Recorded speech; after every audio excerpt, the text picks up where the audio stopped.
రోడ్లు పూర్తి చేయడమే కాకుండా గుడి బడి తాగడానికి నీళ్లు, పేదవాళ్లకు రేషన్ కార్డులు, ప్రతి పేదవాడికి సన్న బియ్యాన్ని అందుబాటులోకి తెచ్చి ప్రతి పేదవాడికి ఇందిరమ్మ ఇల్లు ఇచ్చి ఈ ప్రాంతంలో చదువుకునే పిల్లలకు చదువుకోవడానికి అన్ని అవకాశాలు ఈ ప్రాంతంలో తీర్చిదిద్దుతాం.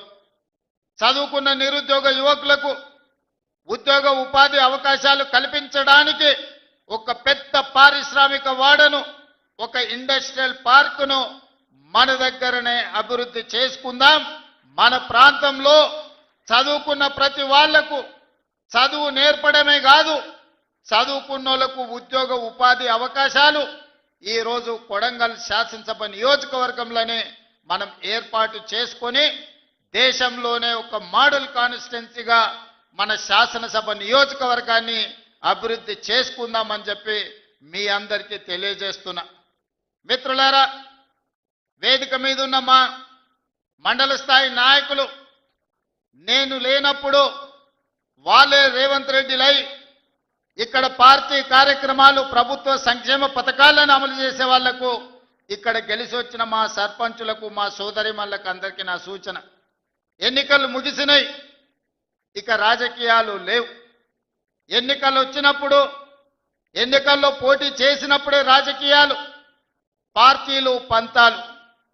ఎన్నికలు ముగిసినాయి, ఫలితాలు వచ్చినాయి, ఇక పార్టీలు పంతాలకు పోకండి. కొడంగల్ శాసనసభ నియోజకవర్గంలో ఉన్న ప్రతి పౌరుడు మన కుటుంబ సభ్యుడే. ఈ రోజు రాష్ట్రానికి నాయకత్వం వహిస్తున్న మనము వివక్ష చూయించొద్దు, అందరినీ కలుపుకొని పోదాం, అందరినీ కుటుంబ సభ్యులుగానే భావిద్దాం. వేదిక మీద ఉన్న మా మండల నాయకులకు కూడా నేను సూచన చేస్తున్నా, ఎక్కడైనా మీరు చెబితే వినలేదనో, మీరు నిలబడొద్దంటే ఎన్నికల్లో పోటీ చేసిండ్రనో, లేదా పక్క పార్టీ నుంచి గెలిచిండనో ఎలాంటి వివక్ష చూయించకండి. ఒకవేళ చూయిస్తే ఆ గ్రామానికి అన్యాయం జరుగుతుంది. ఎవరైనా ఎట్లయినా గెలవనియండి. మన నియోజకవర్గంలో ఏ గ్రామంలో ఏ తండాలో ఏ సమస్య ఉండకూడదు, ఏ వివక్ష ఉండకూడదు. ఈ నియోజకవర్గంలో అందరూ మనకు కావాల్సిన వాళ్ళే. నిన్నటి వరకు ఏవైనా చిన్న చిన్న తేడాలు, చిన్న చిన్న అంశాలు ఏమైనా ఉన్నా వాటిని పక్కన పెట్టండి. ఈరోజు మనము పెద్ద హోదాలో ఈ నియోజకవర్గం ఆశీర్వదిస్తే బాధ్యత నిర్వహిస్తున్నాం.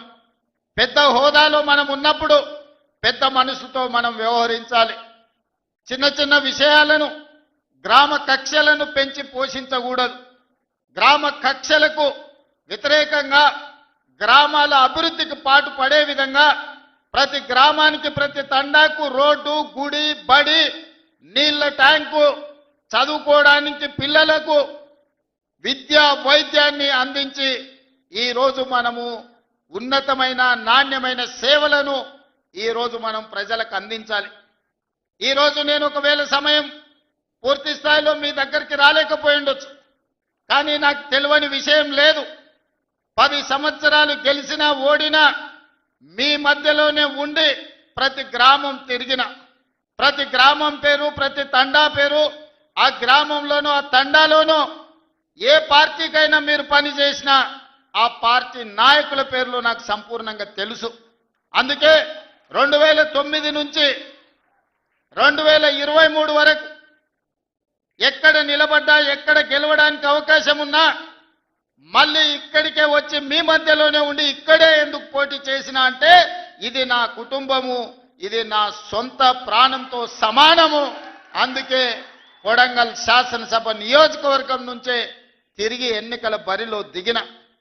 2018లో కుట్ర జరిగి ఓటమి చెందినా మీరు నిండు మనసుతో మళ్ళీ మల్కాజ్గిరి పార్లమెంట్లో నిలబడితే వందలాది వేలాది మంది కార్యకర్తలు ఇక్కడి నుంచి అక్కడికి వచ్చి సొంత ఖర్చులు పెట్టుకొని ఇల్లు తిరిగి కాళ్ళకు దండం పెట్టి అక్కడ ఉన్న ఓటర్లకు మా కొడంగల్లో అనుకోని తప్పిదం జరిగింది, ఈ రాష్ట్రానికి నష్టం జరుగుద్ది, మా అన్న ఓడిపోతే మల్కాజ్గిరి పార్లమెంట్లో అని మీరే తిరిగి 35 లక్షల ఓట్లున్న మల్కాజ్గిరిలో 14 రోజుల్లో మళ్ళీ ఇక్కడి నుంచి వచ్చిన కొడంగల్ కార్యకర్తలే ఆనాడు అవిరాళమైన కృషి చేసి గెలిపించడం జరిగింది.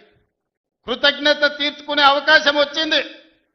మీకు నిజంగా సేవ చేసే భాగ్యం నాకు కలిగింది.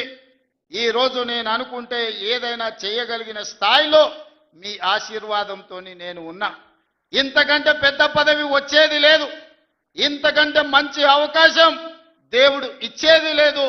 ఇంత గొప్ప అవకాశం, ఇంత మంచి పని చేసే అవకాశం వచ్చింది ఈనాడు. అందుకే మా సర్పంచులకు, ముఖ్యంగా మా మహిళా సర్పంచులకు, ఇంజనీరింగ్ చదువుకున్న ఆడబిడ్డలు కూడా ఈరోజు సర్పంచులుగా గెలిచి ఉద్యోగాలు వదులుకొని ఈరోజు ప్రజా జీవితంలోకి వచ్చిండ్రు.